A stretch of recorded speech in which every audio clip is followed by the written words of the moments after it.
Today I'm going to read to you about a man named Harry Houdini from this book, Houdini, World's Greatest Mystery Man and Escape King by Kathleen Krull. Now I like this book because it's set up, it switches back and forth between his biography and some of his performances. So this is one of his most famous performances. The Milk Can Escape premiered in 1908. Watch Houdini thump and pound at a steel can meant to hold milk. His assistants pour 20 pails of water into the can. They handcuff him, then help him inside. He shrinks, he curls, he takes a big gulp of air. The assistants fill the can to the top, then latch it. Click, click, click. 6 padlocks in all. The curtain closes. Now hold your breath. Can you hold it for as long as Houdini? 30 seconds. 1 minute. Tick, tick, tick. Lungs ready to burst. Failure to escape means a drowning death.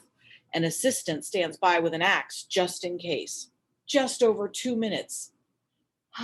Behold our Houdini, wet, breathless, but alive. So you can see them getting him all into the milk can, covering it up, locking it, and then eventually he's set free. Who was this man? But Houdini was a mystery, as boggling as his performances. His journey was epic, and so were the tales he told about it.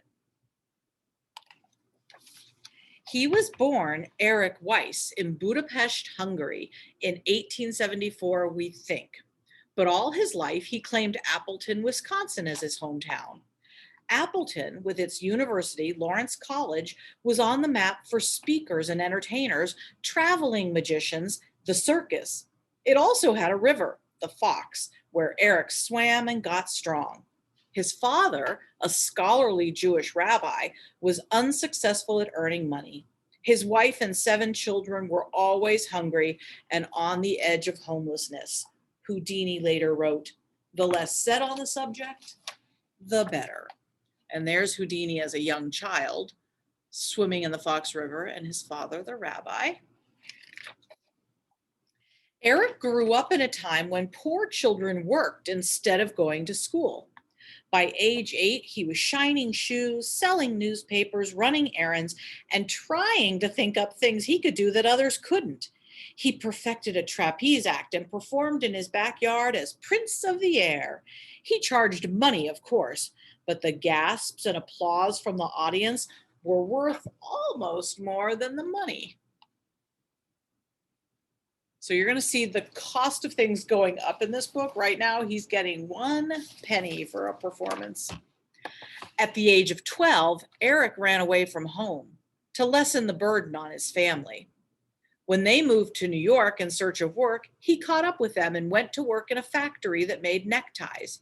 In his free time, he practiced boxing, swimming, and especially running, 10 miles a day in Central Park.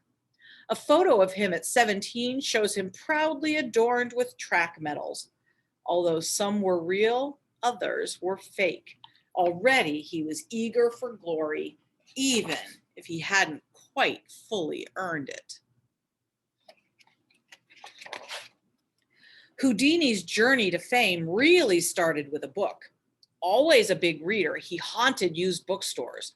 One day he found a book about the life of the French founder of modern magic. He memorized the book and became obsessed with magic. He even changed his identity in honor of his hero, whose name was Jean-Eugène Robert Houdin.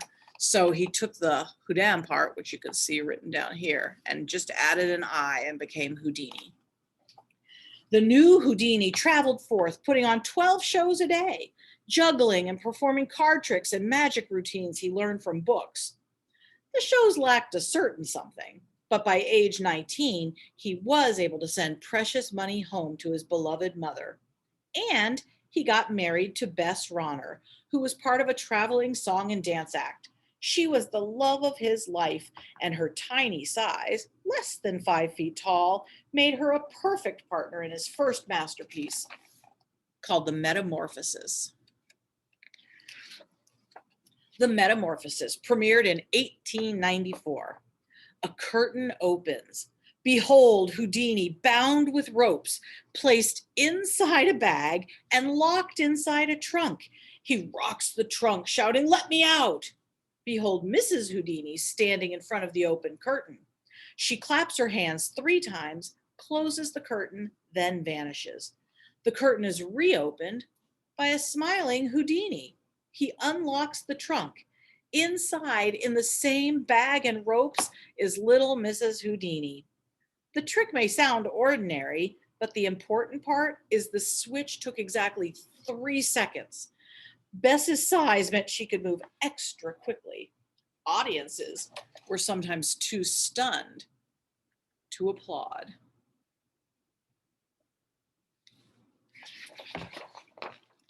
Bess helped Houdini with everything. They were just 2 people, quote, roaming around trying to make an honest million, he would say. For now, customers paid 10 cents. So we went from a penny up to 10 cents. Over the next 6 very tough years, Houdini developed one goal: to pack the house. Nothing was more important than warm bodies in a theater and then keeping them on the edge of their seats. He perfected an amazing needle swallowing trick, did a little comedy, and played a wild man from faraway places. On the slowest nights, he'd even raffle off a turkey to get people inside. So there he is, swallowing needles.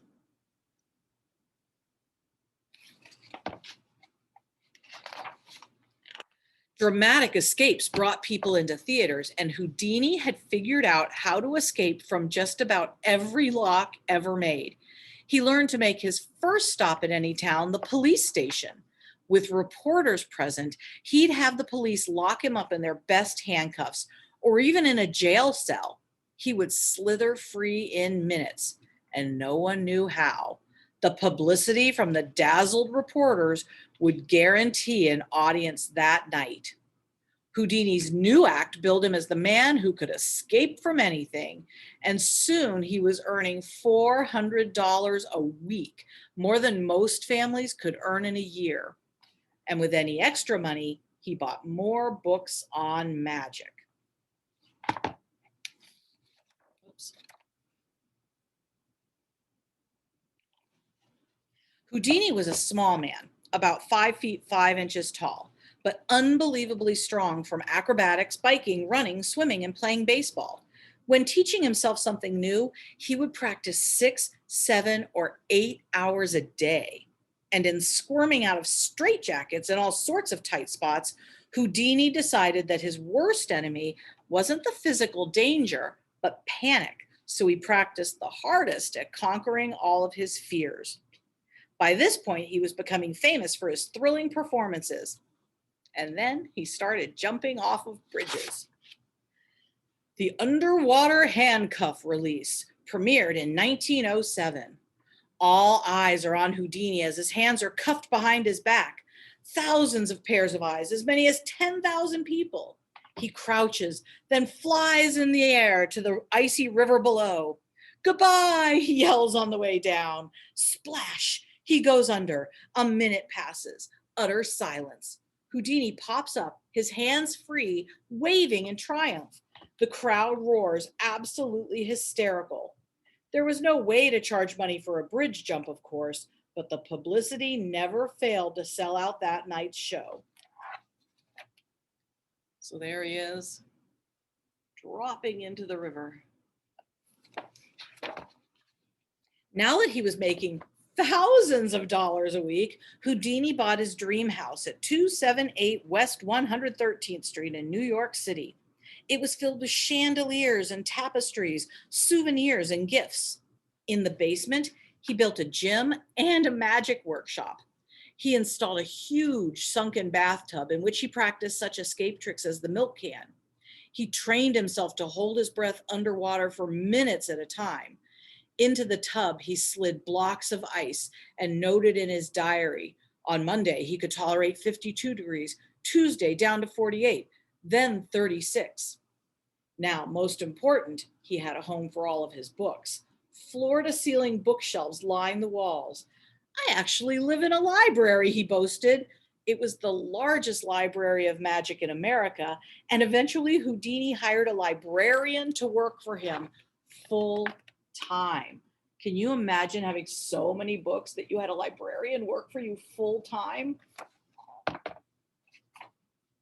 The Water Torture Cell premiered in 1912. It starts with Houdini being hung up by his feet.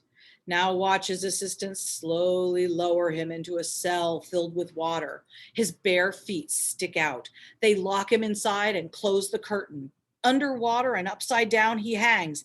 He cannot breathe. A wrong move will break an ankle, but he always makes the right moves, and people weep openly with relief.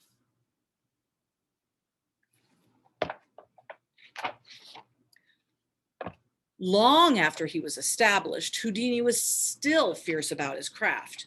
Ashamed of his lack of schooling, he educated himself. He interviewed every magician he could and hoped to someday write an encyclopedia of the entire history of magic. It was part of his job to have a large ego. His stationery was imprinted with the words, "World's greatest mystery man and escape king known in every country on the globe." His power came from always believing in himself. He also had a big heart. He loved children and often performed free for those in hospitals and orphanages. Houdini also had a knack for changing with the times. He took up flying and became the first person to fly in Australia. He plunged into movie making, though not successfully. And as skyscrapers began rising, full of offices for brand new kinds of businesses, Houdini simply used the tall buildings in his act. So there he is, flying the first plane in Australia. The Suspended Straitjacket premiered in 1915.